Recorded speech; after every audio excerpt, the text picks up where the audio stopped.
Es la mañana del viernes y siempre a esta hora viene la polémica. Viene la sección que amarra las navajas. ¿No, verdad? No, ¿cuándo? No, que afila las de la política nacional, local, que están, pero oye, bueno, ¿eh? Muy bueno. O sea, informativamente, para el análisis político hay material suficiente, ¿no? Y para lo que nos gusta este tema de la política, pues todos los días hay algo nuevo, ¿no? Y me parece que está muy interesante el escenario político. A ver, ¿hoy qué nos traes, Lilia? Pues hoy quería hablar de la marcha, Carlos, de la marcha que fue convocada, el acto masivo que fue convocado por el presidente López Obrador. A mí me encanta lo de los eventos estos, porque de veras el Zócalo se hace grandote, se hace chiquito. Eso te Cuando es una manifestación del INE con 90,000 se llena, cuando es una manifestación de ellos con medio millón de personas, dices, ¡ay, cabrón! Es muy interesante, es elástico el Zócalo, sí, ¿no? Depende sí, del cristal con que lo mires, ¿no? Exactamente. Sí, exacto, ¿no? Y más allá de la polémica de los números, que sí a mí me llamó mucho la atención, ¿no? Finalmente vimos números para el INE y números para esta marcha que se convocó con motivo del 18 de marzo, que se celebraba la expropiación petrolera. Por cierto, es un evento histórico que a los jóvenes ya no les dice mucho. Creo que para algunas generaciones, particularmente nuestros abuelos, nuestros papás, pues sí fue una fecha muy simbólica, muy emblemática, pero me parece que a los más jóvenes ya no les dice mucho, entre otras cosas porque dejó muchos años de ser importante, de ser referente, y además porque en México la historia no es nuestro fuerte. Pero más allá de esto, más allá de si hubo o no acarreados, me parece que no entraríamos mucho a estos temas. Quisiera comentar, Carlos, que a mí me parece que un evento que se planeó para confrontar simbólicamente a la marcha en defensa del INE y enviar mensajes a distintos actores, tanto internos como externos, pues no terminó de la manera como seguramente la planearon el presidente y su equipo de trabajo. Por dos razones, creo yo. Primero, porque el mensaje central fue electoral, fue un mensaje en el que se aseguró que habrá continuidad, se definió qué se entiende por ello, se hizo pues una referencia a la historia de parte del presidente, a Lázaro Cárdenas. Creo que es un poco confuso para algunos segmentos de la población esto. Pero sobre todo porque durante el meeting, Carlos, un grupo de sus seguidores al grito de "es un honor estar con Obrador", que es el grito que desde hace muchos años pues acompaña todo este tipo de eventos, pues quemó un muñeco con la cara de la ministra presidenta de la Suprema Corte, la ministra Norma Piña Hernández, quien, hay que decirlo, desde su llegada a la presidencia del máximo tribunal del país, pues ha estado sometida a ataques constantes en voz del presidente y de funcionarios públicos, pues que no han entendido que preside un poder soberano, en este caso el poder judicial, y que debe ser respetado y que debe ser tratado, pues eso, en un marco de tolerancia, de respeto, de pluralidad, en el marco de la República, porque forma parte también de la República.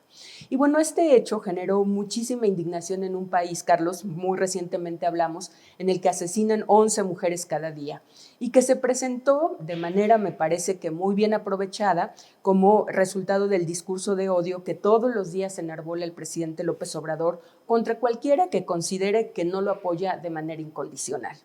Y bueno, es bien sabido que el mandatario gobierna con las encuestas en mano. Carlos, desde que era jefe de gobierno de la capital del país, sabíamos que lo primero que hace el presidente López Obrador, en ese entonces jefe de gobierno, era revisar las encuestas del día y ver qué había resultado, qué temas estaban a su favor, qué temas no. Y seguramente el presidente midió la reacción adversa que generó este hecho.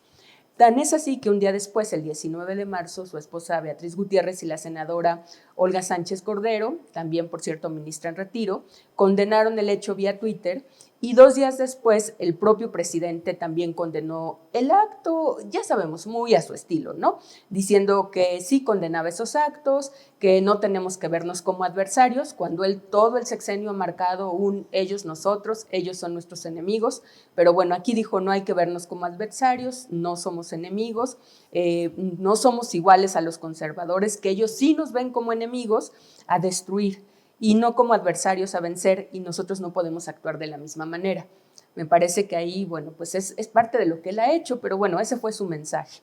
Hay que decir que ni en las amenazas previas que hubo contra la ministra Norma Piña, ni su esposa, ni Sánchez Cordero, ni otros miembros pues, de este gobierno, ni el propio presidente se habían pronunciado. ¿Y por qué digo que el acto no le salió como él quería y que este hecho pues, fue un hecho que llamó la atención y que concentró las críticas?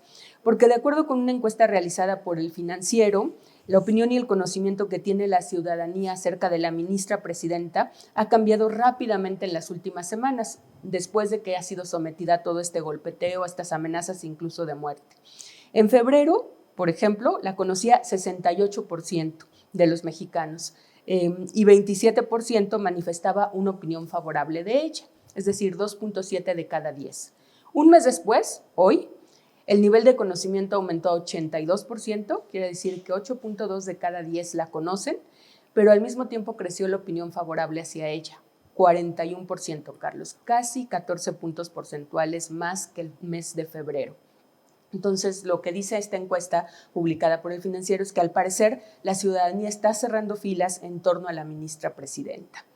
Y bueno, al preguntarle en esta encuesta si el presidente ha sido respetuoso o no con la ministra, o si bien se ha excedido en sus críticas, 48% opina que pues ha sido respetuoso y un 37% opina que se ha excedido. Esto, hay que decirlo, fue antes del mitin, antes de este hecho simbólico de la quema del muñeco con la cara de la ministra, entonces es muy probable que estas cifras cambien. Pero lo que sí llama la atención es que 51% de los entrevistados, es decir, 5 de cada 10, considera que las críticas del presidente López Obrador hacia otros personajes públicos, cualquiera de ellos, pueden generar violencia.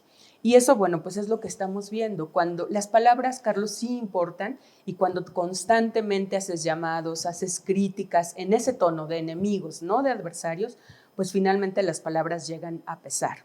Y por cierto, bueno, pues ha habido respuestas muy duras del propio Poder Judicial que ha cerrado filas en torno a la ministra presidenta y que en un posicionamiento jueces magistrados, los propios ministros, miembros del Tribunal del Poder Judicial, pues han rechazado categóricamente la violencia y han llamado o han dicho que preocupa que frente a su papel de ser contrapesos al poder, pues finalmente haya una confrontación que nos divide a todos, dice, no solo a los poderes, sino también a los mexicanos.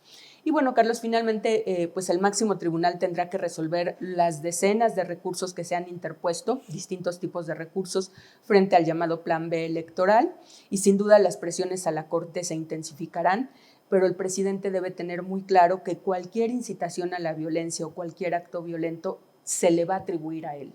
Creo que ya lo midió, creo que ya debe darse cuenta de ello.